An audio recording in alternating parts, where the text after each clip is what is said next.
Our brains are relentless. They are thought machines. All they are doing is constantly producing thoughts. So much so that some say that we create 60,000 thoughts per day. That's a lot.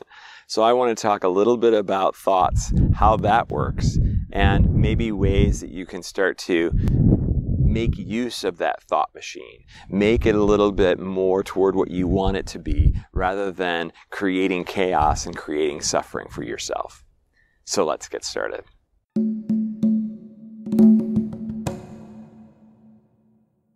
I once had this fun idea that what if there was a product on Amazon where you downloaded and you bought this box. I called it Brain in a Box. So it's this electronic device that you plug into the wall and it just starts producing thoughts. It just goes on and on, thought after thought after thought. At first, this would be really cool. And you'd be like, wow, this thing, look at this thing go. And it's talking about what new shows are coming out or what's going on tomorrow, or maybe I should do my laundry. It's helping me remind me of things. It's really cool. But it wouldn't be long before its incessant thoughts, one per minute or multiple per minute, would start to drive you absolutely crazy. No, I don't care about doing the dishes. No, I don't care about buying new clothes or whatever the heck you're talking about. Or the last person who came over and what they were doing. And oh my gosh, I want this thing to shut the heck up. You would unplug it from the wall and you would go, I'm sending this thing back to Amazon because this was a stupid purchase. That is essentially what's happening all the time. Your brain is an organ in your body. We often consider that the brain is who we are, right? But the brain is just an organ in your body. Your heart pumps blood. Your stomach is a part of the digestive process. Your colon helps you eliminate. Your brain produces thoughts. That's its entire purpose. It's a survival mechanism. It is a survival organ designed to help keep you moving around, eating food, drinking water, eliminating, and procreating. It's your survival thought box. So rather than look at it as something that is in control of you, you can look at it as just another one of your organs that you are essentially in control of. If you think about it, you can actually change your thoughts. You can decide to think about what it feels like when it starts raining. You can smell the smells of the rain. You can imagine this. You can picture what it looks like. You can hear what it sounds like as it dances across your roof. And when you go into a thought like that, you notice that you have completely taken over all of your thoughts, right? You are not thinking of anything else while you're imagining the rain, because it's so visceral and so easy for you to allow yourself to be consumed by that thought. The same is true for any thought, but oftentimes we look at it as this automated process that has control over us. It's very similar to breathing. When you want to, you can totally take over your breathing. And now you will breathe in only the way that you want to breathe in. But if you don't put any effort into it, then your breathing will go into its automatic process, right? And the brain will do the exact same thing. So the more that you can actually start to decide what you think about, the less that you will be taken down paths that you don't want to be taken down, because your emotions are less controllable, right? Just like your heart rate. Yes, you can control your heart rate, but it isn't very easy. And the only way that you can really do it is through breathing. You can slow down your breath, and then your heart rate will eventually slow down as well. Or the reverse is also true. So you can look at it in the same way. Your emotions are less controllable, just like your heart rate, but they are controllable eventually by having the correct or whichever thoughts you want to have. So if you keep thinking about positive things, your emotional response system will say, well, I think we're supposed to feel good about this. So we've got to find an emotion that is appropriate for all the things that are happening to that brain. So we're going to find excitement or hopefulness or optimism or gratitude, whatever it is that you continue to think about, your body will eventually catch up to you. So it's super important that you use that brain in the way that's going to help you the most. Something that I've definitely learned in working with students in my class detached is that the brain loves to understand why. You're always trying to figure out, why am I experiencing this? Why do I have negative entities? Why am I suffering? Why am I still frustrated? Why am I so impatient? Why? And that is simply you trying to make yourself feel better. When you know why, you have this temporary relief feeling. Oh, that's why. Okay. But does it really change anything? Does it really fix anything? Does it really make any differences in your life? Not usually. Sometimes I think it can.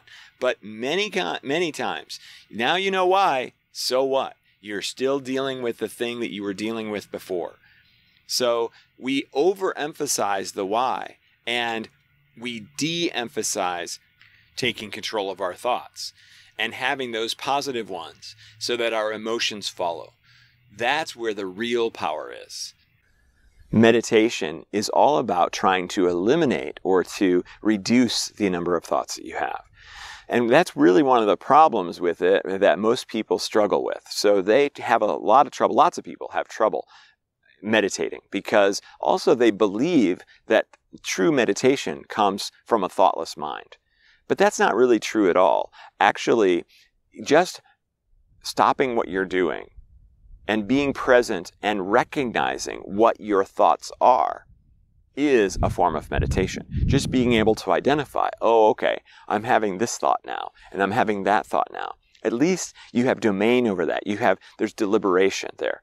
But normally you're just in this automated mindset, like I'm thinking about that, but you're not even thinking about the fact that you're thinking about it, right? You're just thinking. And so by going into a meditative state, you can actually start to become aware of your thoughts. Another thing that you can do to kind of get yourself closer to that thoughtless mind is to listen.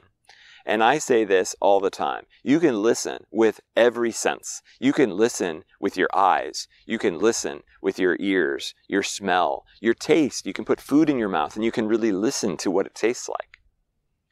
You can do this all the time.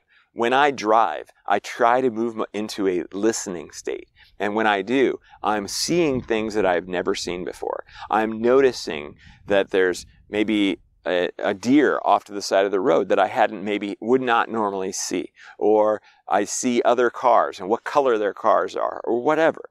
So moving into that listening state is actually a form of meditation. Think about it from you're walking through the forest and you hear a sound of an animal or a bird. You might stop walking so that you stop rustling against your body so that you can actually pinpoint the sound. Well, what's your brain doing at that moment? Not a whole heck of a lot. It's in wait mode. So you are waiting to hear that sound.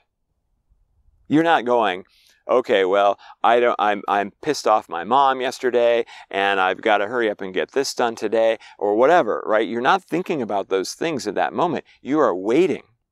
You are in a cleared mindset, waiting for that sound to occur. So you can walk around all the time in a listening state.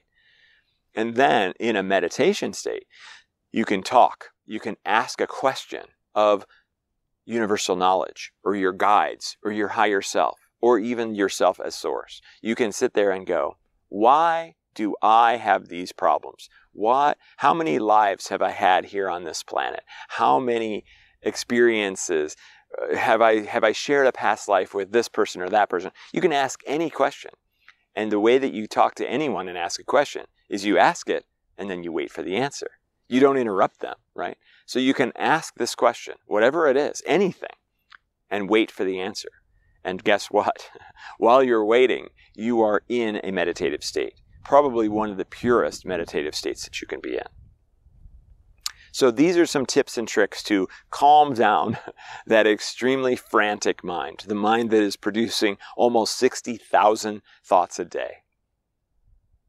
So I hope you enjoyed this video, and I hope that you'll write in the comments below if it helped you, or any other suggestions or thoughts that you have. Thoughts, did you hear that? that you have to help others, or even help me guide someone else on a new way of calming down those thoughts, or having domain over those thoughts, or realization and discernment over their thoughts. Because that's really what we want to get to. The more time that we can get to that, the more often that we can get to that, the easier it is for us to move from the third to the fourth to the fifth dimensional consciousness. So thank you again so much for watching. Please subscribe if you could, to help me reach more people. I love you unconditionally, and I'll see you in the next video.